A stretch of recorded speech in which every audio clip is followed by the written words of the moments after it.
DCM ಡಿಕೆಗೆ ಧನ್ಯವಾದವನ್ನ ತಿಳಿಸಿರುವಂತಹ Kichcha Sudeep tweet ಮೂಲಕವಾಗಿ ಡಿಕೆಗೆ ಕಿಚ್ಚ ಸುದೀಪ್ ಧನ್ಯವಾದ ತಿಳಿಸಿದ್ದಾರೆ. ನಿಮ್ಮ ಬೆಂಬಲಕ್ಕಾಗಿ ಧನ್ಯವಾದವನ್ನು ಹೇಳ್ತೇನೆ. ನನ್ನ ಕರೆಗೆ ಸ್ಪಂದಿಸಿದ್ದಕ್ಕಾಗಿ ನಿಮಗೆ ಕೃತಜ್ಞತೆಗಳು.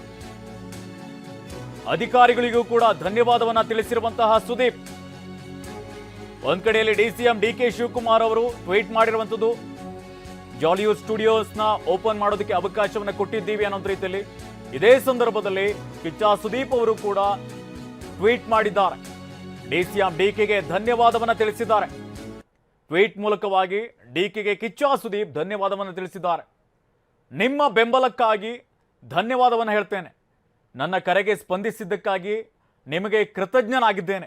ಅಧಿಕಾರಿಗಳಿಗೂ ಕೂಡ ಧನ್ಯವಾದವನ್ನು ತಿಳಿಸ್ತೇನೆ ಅಂತ ಕಿಚ್ಚ ಸುದೀಪ್ ಟ್ವೀಟ್ ಮಾಡಿದ್ದಾರೆ. ಇನ್ನೇನು ಕೆಲವೇ ಕ್ಷಣಗಳಲ್ಲಿ ಬಿಗ್ ಬಾಸ್ ಮನೆ ಓಪನ್ ಆಗಲಿದೆ. ಈಗಲ್ಟನ್ ರೆಸಾರ್ಟ್ನಿಂದ ಸ್ಪರ್ಧಾಳುಗಳನ್ನ ವಾಪಸ್ ಕರೆತರುವಂತಹ ಸಾಧ್ಯತೆ ಇದೆ. ಅಧಿಕಾರಿಗಳು ಬರುವಂತಹ ನಿರೀಕ್ಷೆ ಇರುವಂಥದ್ದು. ಇನ್ನು ಈ ಕುರಿತು ಅಪ್ಡೇಟ್ ಅನ್ನ ಕೊಡ್ತಾ ಇದ್ರು ನಮ್ಮ ಪ್ರತಿನಿಧಿ ರಾಚಪ್ಪ. ಒಂದು ಕಡೆಯಲ್ಲಿ ಡಿಸಿಎಂ ಡಿಕೆ ಶಿವಕುಮಾರ್ ಅವರು ಕೂಡ ಟ್ವೀಟ್ ಮಾಡಿರುವಂಥದ್ದು. ಇದೇ ಸಂದರ್ಭದಲ್ಲಿ ಈಗ ಕಿಚ್ಚ ಸುದೀಪ್ ಅವರು ಕೂಡ ಟ್ವೀಟ್ ಮಾಡಿದ್ದಾರೆ. ಧನ್ಯವಾದಗಳು ಅನ್ನುವಂಥ ರೀತಿಯಲ್ಲಿ ಟ್ವೀಟ್ ಮಾಡಿರುವಂಥದ್ದು. ಹಾಗಾದ್ರೆ ಕೂಡಲೇ ಈಗ ಓಪನ್ ಆಗುವಂತಹ ನಿರೀಕ್ಷೆ ಇರುವಂಥದ್ದು. ಈಗ ಈ ವಾರ ಶುಕ್ರವಾರ ಕಳೀತದೆ. ತದನಂತರದಲ್ಲಿ ಶನಿವಾರದಂದು ಕಿಚ್ಚ ಸುದೀಪ್ ಅವರು ಕೂಡ ಭಾಗಿಯಾಗ್ತಾರೆ ಈ ಒಂದು ಬಿಗ್ ಬಾಸ್ನಲ್ಲಿ. ಇವತ್ತಿನ ಒಂದು ಓಪನ್ ಆದಂತಹ ಸಂದರ್ಭದಲ್ಲಿ ಸುದೀಪ್ ಅವರು ಕೂಡ ಕಾಣಿಸಿಕೊಳ್ಳಲಿದ್ದಾರೆ ಅಲ್ವಾ?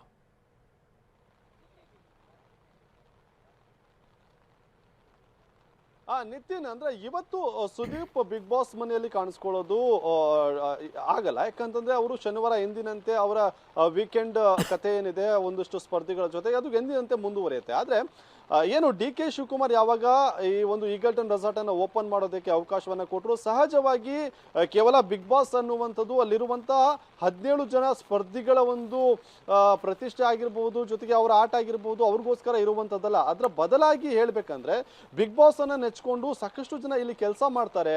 ಅದು ಸೆಟ್ ಹಾಕುವಂಥದ್ದಾಗಿರ್ಬೋದು, ಅಲ್ಲಿ ಲೈಟಿಂಗ್ಸ್ ಆಗಿರ್ಬೋದು, ಕ್ಯಾಮರಾಮನ್ಸ್ ಗಳಾಗಿರ್ಬೋದು, ಈ ರೀತಿಯಾಗಿ ಸಾಕಷ್ಟು ಜನರು ಕೂಡ ಈ ಒಂದು ಬಿಗ್ ಬಾಸ್ ಅನ್ನ ನಂಬ್ಕೊಂಡಿರ್ತಾರೆ. ಅದೇ ಒಂದು ಹಿನ್ನೆಲೆಯಲ್ಲಿ ಅವರೆಲ್ಲರಿಗೂ ಕೂಡ ಇದೊಂದು ರೀತಿಯಾಗಿ ಜೀವನ ಆಗಿರುತ್ತೆ. ಹಾಗಾಗಿ ಕಿಚ್ಚ ಸುದೀಪ್ ಅವರು ಕೂಡ ನಿರಂತರವಾಗಿ ಯಾವಾಗ ಈ ಒಂದು ಜಾಲಿವುಡ್ ಸ್ಟುಡಿಯೋಗೆ ಬೀಗ ಬಿತ್ತು, ಅದಾದ ನಂತರದಲ್ಲಿ ಜಾಲಿವುಡ್ ಸ್ಟುಡಿಯೋದವರಾಗಿರ್ಬೋದು, ಇಲ್ಲಿರುವಂತಹ ಆಡಳಿತ ಮಂಡಳಿ ಆಗಿರ್ಬೋದು, ಜೊತೆಗೆ ಬಿಗ್ ಬಾಸ್ ಶೋನ ಉಸ್ತುವಾರಿಗಳಾಗಿರ್ಬೋದು, ನಿರಂತರವಾಗಿ ಸರ್ಕಾರದ ಜೊತೆಗೆ ಮಾತುಕತೆಯಲ್ಲಿ ಇದ್ರು. ಅಂದ್ರೆ ಈ ಒಂದು ಏನು ಸೀಲ್ ಡೌನ್ ಮಾಡಿದ್ರು ಅದನ್ನು ಓಪನ್ ಮಾಡೋದಕ್ಕೆ ಅವಕಾಶವನ್ನ ಕೇಳುವಂತಹ ನಿಟ್ಟಿನಲ್ಲಿ ಅದರ ಜೊತೆಗೆ ಆಗಿರುವಂತಹ ಲೋಪ ಏನಿದೆ, ಅಂದ್ರೆ ಕೊಳಚೆ ನೀರನ್ನ ಸಂಸ್ಕರಿಸದೆ ಹೊರಗಡೆ ಬಿಡ್ತಿರುವಂತಹ ಮೋರಿ ಒಳಗಡೆ ಬಿಡ್ತಿರುವಂತಹ ಲೋಪ ಏನಿದೆ ಅದನ್ನ ಸರಿಪಡಿಸ್ಕೊಳ್ತೀವಿ ಅನ್ನುವಂತಹ ನಿಟ್ಟಿನಲ್ಲೂ ಕೂಡ ಮಾತುಕತೆ ಸರ್ಕಾರದ ಜೊತೆಗೆ ನಿರಂತರವಾಗಿ ನಡೆಸ್ತಾ ಇದ್ರು. ಅದರ ಫಲಶ್ರುತಿ ಈಗ ಸಿಕ್ಕಿದೆ ಅಂತ ಹೇಳ್ಬೋದು. ಹಾಗಾಗಿ ಬಿಗ್ ಬಾಸ್ ಸ್ಪರ್ಧಿಗಳಾಗಿರ್ಬೋದು, ಜೊತೆಗೆ ಅಲ್ಲಿ ಕೆಲಸ ಮಾಡುವಂತಹ ಸೆಟ್ ಬಾಯ್ ಇಂದ ಹಿಡಿದು ಪ್ರತಿಯೊಬ್ರು ಕೂಡ ಆ ಒಂದು ಶೋನ ಡೈರೆಕ್ಟರ್ ಆಗಿರ್ಬೋದು, ಎಲ್ರಿಗೂ ಕೂಡ ಒಂದು ರೀತಿಯಾಗಿ ಜೀವನ ಆಗಿರುತ್ತೆ. ಅದೇ ಒಂದು ಹಿನ್ನೆಲೆಯಲ್ಲಿ ಕಿಚ್ಚ ಸುದೀಪ್ ಸಹಜವಾಗಿ ಅವಕಾಶ ಕೊಟ್ಟಿರೋದಕ್ಕೆ ಡಿಸಿಎಂ ಡಿಕೆ ಶಿವಕುಮಾರ್ ಅವರಿಗೆ ಧನ್ಯವಾದವನ್ನ ಕೂಡ ತಿಳಿಸಿರುವಂತದ್ದು. ಅಂದ್ರೆ ಅವರು ತಮ್ಮ ಎಕ್ಸ್ ಖಾತೆಯಲ್ಲಿ ಟ್ವೀಟ್ ಅನ್ನ ಕೂಡ ಮಾಡ್ಕೊಂಡಿದ್ದಾರೆ. ಅದನ್ನು ಕೂಡ ಈಗ ತೋರಿಸುವಂತ ಕೆಲಸವನ್ನ ಮಾಡ್ತೀರಿ. ಇಲ್ಲಿ ಗಮನಿಸಬಹುದು, ಇಲ್ಲಿ I sincerely thank honourable D K Shivakumar sir for the timely support ಅಂತ ಹೇಳಿ ಕೂಡ ಅವರು ಹೇಳ್ಕೊಂಡಿದ್ದಾರೆ. ಅದರ ಜೊತೆಗೆ also want to thank the concerned authorities for acknowledging the big boss Kannada was not involved or was a part of the recent shows or disturbances ಅಂತ ಕೂಡ ಬರ್ಕೊಂಡಿರುವಂಥದ್ದು. ಅದರ ಜೊತೆಗೆ ಬೆಳಿಗ್ಗೆಯಿಂದಲೂ ಕೂಡ ಈ ಒಂದು ಬಿಗ್ ಬಾಸ್ ಪ್ರಸಾರ ಆಗ್ತಿರುವಂತಹ ಸುದ್ದಿವಾಹಿನಿ ಅಲ್ಲಿ ಆಗ್ತಿರುವಂತಹ ಅಡಚಣೆಗಳಿದೆ, ಎಲ್ಲದಕ್ಕೂ ಕೂಡ ಅಲ್ಲಿ ಬಿಗ್ ಬಾಸ್ ನೋಡ್ತಾ ಇದ್ದಂತಹ ಜನರೇನಿದ್ದಾರೆ ಅವರೆಲ್ಲರಿಗೂ ಕೂಡ ಏನೇನು ಆಗ್ತಿದೆ ಅನ್ನುವಂತಹ ಅಪ್ಡೇಟ್ ಅನ್ನ ನಿರಂತರವಾಗಿ ಕೊಡ್ತಾ ಇದ್ರು. ಹಾಗಾಗಿ ಈ ಎಲ್ಲದರ ಒಂದು ಫಲಶ್ರುತಿ ಈಗ ಸಿಕ್ಕಿದೆ ಅಂತ ಕೂಡ ಹೇಳ್ಬೋದು. ಅಂದ್ರೆ ಬಿಗ್ ಬಾಸ್ಗೆ ಎದುರಾಗಿದ್ದಂತಹ ಒಂದು ವಿಘ್ನ ಜೊತೆಗೆ ಸಂಕಟ ಏನಂತ ಹೇಳ್ತೀವಿ ಅದು ಸದ್ಯಕ್ಕೆ ನಿವಾರಣೆ ಆಗಿದೆ.